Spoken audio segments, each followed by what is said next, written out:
22-23 school year. Here is our awesome governor, Mr. Walz. Well, thank you, Principal Pendleton. Superintendent McIntyre, a proud Mankato East Cougar. So we got the Mankato folks here. Boy, I can't tell you. I think for all of us, I know it is as a parent, but as a parent teacher, the excitement of the first day is a little bit overwhelming. You see all these bright faces. You see this incredible staff. We're really here to say a thank you to that. Thank you to this community for investing in this school. Thank you to the leadership at the district level, at the building level, and then the entire staff that makes the school work. You saw those kids coming off those buses with excitement because the transportation folks are making it happen. We were just hearing they ran 34,000 routes last year and canceled none of them in the midst of all of the chaos. And what we were saying is, you put your littlest precious thing on that bus and trust them to get here and home safely. It's a big deal. And I watched the excitement as they came off. They'll go into the school, all the teachers, all the support staff, all of the folks that will feed them nutritious meals, that will clean this building, that will be there to provide those things, is what makes things great. We feel it today. Our schools are at the heart of our communities. Our schools are what we have our most pride in because we know it's our children's future. So as we got ready to send our 10th grader off to St. Paul Central this morning, we recreate a photo we take every year. And this was the first year. He was taller than me, but it felt like yesterday that he was right here with them. So this is a great day across Minnesota.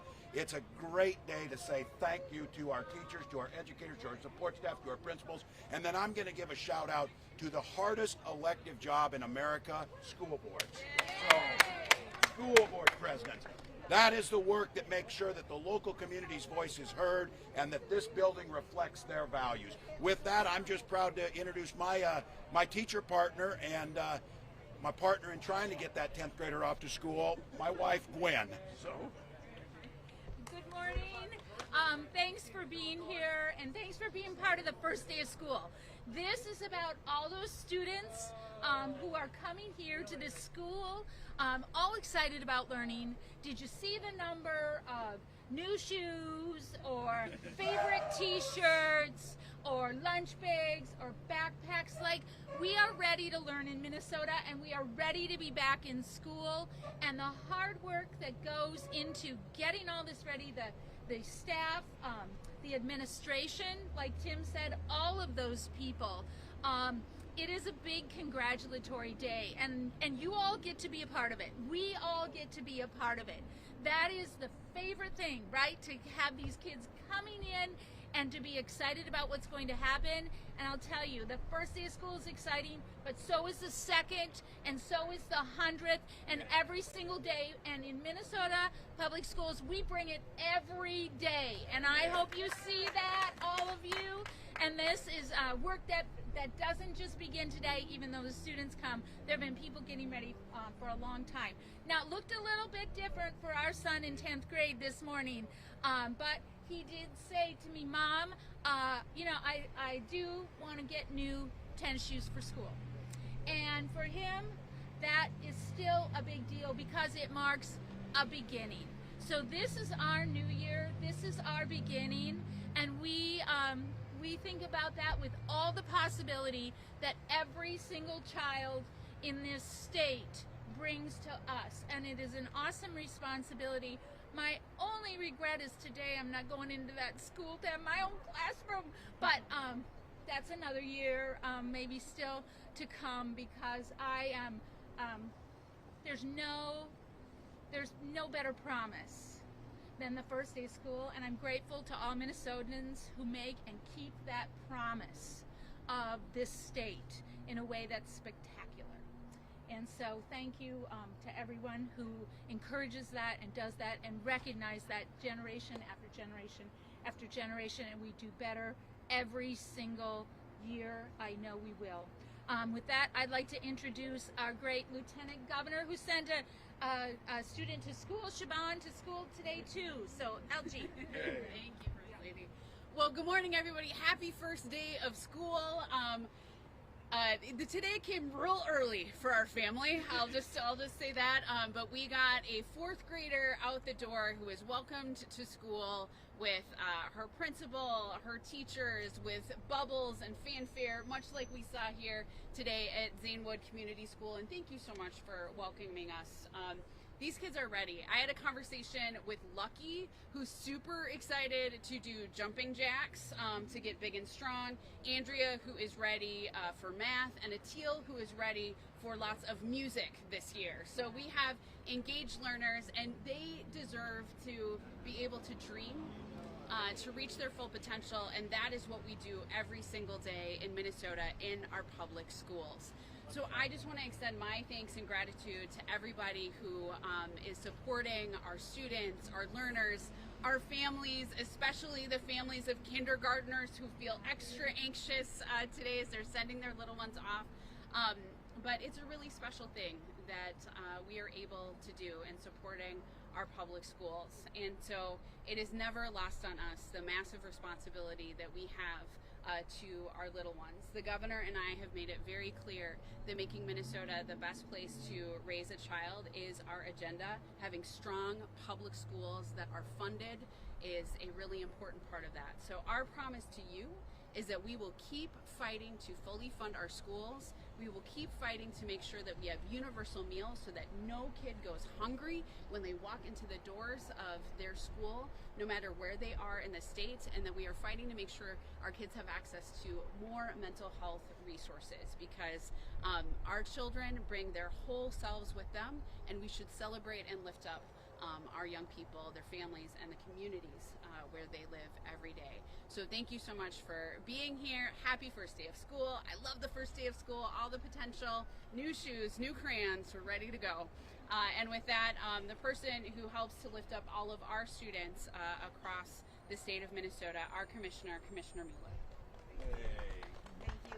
Good morning, everyone, and thank you all for being here. I'd like to take this opportunity to thank Superintendent McIntyre, as well as Principal Pendleton, for giving us the opportunity to be here. Quite honestly, the very first day of school is not an easy day to have this many people, not only like our governor, lieutenant governor, and first lady, but all of you here as well.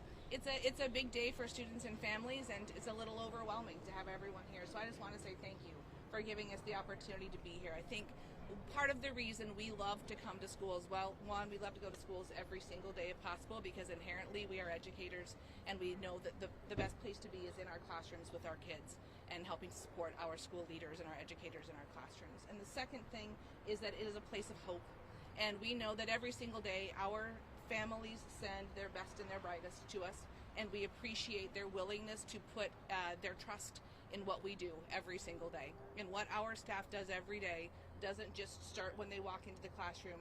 This work started when the last school year ended. So when the last school year ends, you know that summer school immediately begins. We know that the Osseo School District offered summer school programming through the first week of August. And so there's been very little downtime in our buildings, and that means that our custodial staff have to turn around buildings quickly. It means that our nutrition staff has to be able to turn around quickly. Our transportation staff doesn't have that time.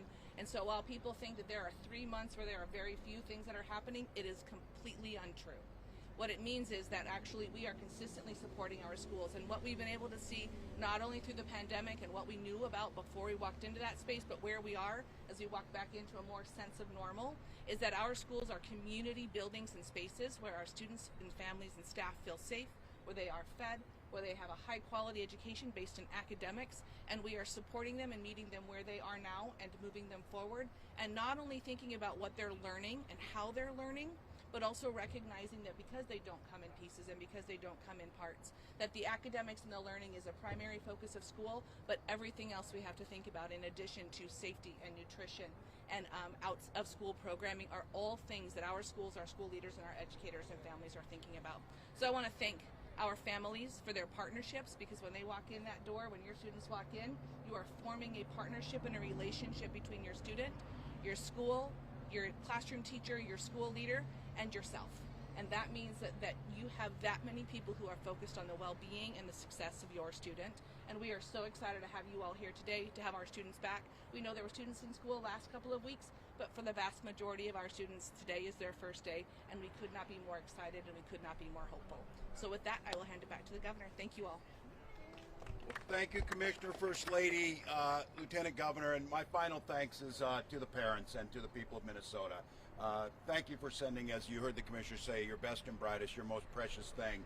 And thank you to the people of Minnesota who continue to prioritize education, who continue to fund, who continue to step up with their votes to fund their public schools, to make sure that they have the resources that they need to make happen. And this is an exciting time because it's not a cliche. That standing right there is Minnesota's future. It is beautiful, it's diverse, it's energetic, it's hopeful, it's inclusive. It's all the things that we love about our state, and they're doing just fine. So thank you to everybody, and we'll be glad to take some questions. Yeah, I may ask the Commissioner to come up here. I think this issue, both to note on this, that both pre-COVID and post-COVID, that we know the mental health issues across the state of Minnesota, especially with our young people, has been increasing. The Minnesota Student Survey has shown us for quite some time that this was a challenging issue. And I think in Minnesota, it's one of the reasons Lieutenant Governor and I and the First Lady ran for this office, that this issue, that Minnesota's counseling ratio is incredibly off-kilter compared to the rest of the country. And we need to make sure that we're providing that. I think I'll ask the Commissioner to talk about some of the specifics we did for both summer learning, catch up some of the things we've added, and I think more about what the vision is to make sure these schools have it. We've seen it in schools like Edison, where mental health is totally integrated into the school community. It's not a set-aside, it's not some place where you go visit, it's part of the core of how we view holistic health, and that, I think, is the future. But with that, I'll turn to the Commissioner for some of the specifics. Thank you. I appreciate the question because I think it's important to know that there have been a lot of things that we have really worked to be able to do with the funding that the Governor and Lieutenant Governor has been able to provide with our ARP funds. We have been able to partnerships with our DHS colleagues to build school-linked mental health grants, not only for our students but also for our staff, to be able to look at expanding student support personnel, which is inclusive of counselors, but also social workers, school psychologists, nurses, as well as chemical dependency counselors. And so we have had bills we put forward for student support personnel that we are hopeful that in this next legislative session we'll be able to have as well, because what we've had historically is funding that has been identified that really then transfers that responsibility and doesn't provide ongoing funding, and so it means you have to have one thing and cut another, and we're tired of talking about you're going to have either or. We're actually at the point of where we're talking about and so we would like to be able to have academic supports and mental health supports, and so we have a number of pieces that are in place, and our schools have been really helping to prioritize that mental health, but the funding that we have received from our ARP funds is primarily how we've been able to support our schools. Thank you. Questions on or off topic? Can we talk about the free and reduced lunch? There's been several attempts to set aside money in the budget for free and reduced lunch for all kids, but it's always failed. So where are we at with that and trying to get that going? So I think this is something that should have bipartisan support. Feeding children should not be controversial. And we know that when our kids walk in and they have empty bellies, it's hard to learn math, it's hard to focus. So we should simply make sure that every kid has access to breakfast and lunch. This is one of the pieces that I'm deeply disappointed that the Senate GOP and Scott Jensen, encourage them to walk away from this deal when this is something that our kiddos deserve and is really just a no-brainer. Kids with full bellies do better, miss fewer days of school, and it should really be something that we all get behind. So we're going to keep fighting for it. As a kid who was on free and reduced price lunch, I can tell you that those school meals made a really big difference, and every child should have a full belly when they're in their school. Thank you. I was going to add, I think one other piece that's important to note is that Minnesota is one of the few states that is piloting a direct certification with Medicaid, which means that we have 90,000 more students who have been able to be identified for utilizing those free reduced priced meals. But that is not enough. We know that is 90,000 additional students, but we don't know who else is missed within that Medicaid. And so having the opportunity to be able to expand that program is incredibly important. I think the other thing that we know is that actually free reduced price lunch are greater indicators in poverty than any other piece, whether that's by demographic or geographic, as it pertains to the learning of our students. And so it's the in addition to piece. It's not only looking at what we need to be able to do to support them academically, but also recognizing what we need to be able to do as students are encountering or currently encountering poverty. Say like two more. Governor, can you talk about the instances that happened at the fair Yeah, well, first of all, any of these incidents, whether it be at the fair, whether it be in Janesville, the Mall of America, across the state and across the country, these incidents of senseless violence are totally unacceptable. And we as a society have to look at all of the pieces that go into this. In trying to triage the state fair, which again, up until Saturday night, probably had the fewest incidents. We had 60 agencies participating, the state in the support role of the State Patrol being there, and the BCA, the Bureau of Criminal Apprehension, was there to make sure that we were highlighting, targeting, and stopping things from getting into the fair. With that being said, we have to have a zero tolerance with this, and I can't say enough. What the state can do is, I can provide those resources that we have through the State Patrol, but we've also saw a story in today's paper where highway deaths are up and trying to make sure we're balancing that. One of the biggest things we can do, and Lieutenant Governor talked about walking away from this deal, we have the largest package for public safety that's ever been proposed in Minnesota, and it was written by local officials. In some communities that means hiring more police, in others it means hiring more social and mental health care workers, in others it means adding more equipment that they need. We need to make sure that we're doing that. And then I would say on this, imploring us to think about this, there's too many guns on the streets, and 15-year-olds with guns shooting someone, or a 20-year-old being shot last night. We have got to make it as difficult as possible for folks to be getting these guns. How they're getting them, we need to know that. That's the work we're doing, partnering with the U.S. Attorney, with the U.S. Attorney Lugar, to make sure the alcohol, tobacco, and firearm folks are here. And then I would implore they're separate but equal branch. The legislature is too. I would implore them to think about coming back to session to pass these things that we need to get done, and then also making the case to our judicial branch. If someone's going to use a firearm in a crowded area where there's innocent people and children, there needs to be a heavy penalty for that. We can talk about things. This is not a crime of poverty. This is not someone stealing baby formula or something. This is someone shooting a firearm in a crowded area. Totally unacceptable. And so I think the resources we're putting into this, and as you saw on Saturday night, there were over 30 police officers within 15 feet of the shooting. This is just a brazen disregard for the safety of others, and it needs to be enforced. And as an update on this, the individual last night was treated and released from the hospital with minor injuries. We have a pretty good idea on the suspect, but once again, in both these shootings, we believe that the individuals knew each other, that there was probably gang ties related, and in both of these incidents so far, the victim of the shooting has failed to cooperate to tell who did this. And I think that's why I've been asking since 2019, I asked for something called a fusion center. That's where the state is able to gather information from all these different agencies to make sure that we're tracking some of this interaction amongst these folks who repeats on this. But I would ask Minnesotans to think about this. The ages we're talking about in these two incidents, both victims and shooters, are probably between 15 and 21 years old.